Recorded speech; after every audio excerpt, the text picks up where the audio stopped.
Rebel Driver's Garage. This is Scott. I've got a short video here for you. It's a pair of 1970 Chevelle SS's, 396 SS's. They were at a car show yesterday and at my friend's shop yesterday. They were both restored by a place called the Muscle Car Factory here in Kearney, Nebraska. The owner of it, Blake, is just an amazing job. The black one that you see in the video is actually it's a real SS 396 car, 4-speed, air conditioning, 350 horse 396.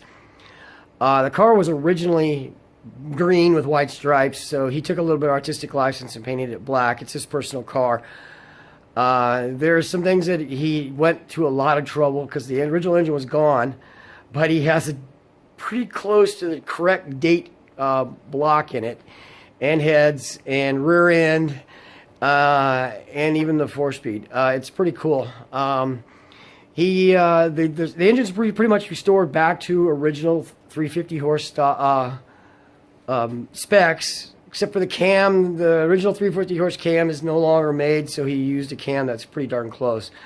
And then the red one is an SS 396. It's a 350 horse as well. It's an automatic car. This one was all original. Still has original parts, and the engine was built a little bit higher compression, a little bit bigger cam, and you'll hear it in the exhaust tone of it. It's pretty cool, and he's got Flowmasters on it instead of the original mufflers. But it's otherwise a really nice car, and I hope you enjoy these two. My friend who does these, Blake, over at Muscle Car Factory, does an amazing job, and I'm hoping he'll do my 65 Impala SS for me. So enjoy the short video and have a great day.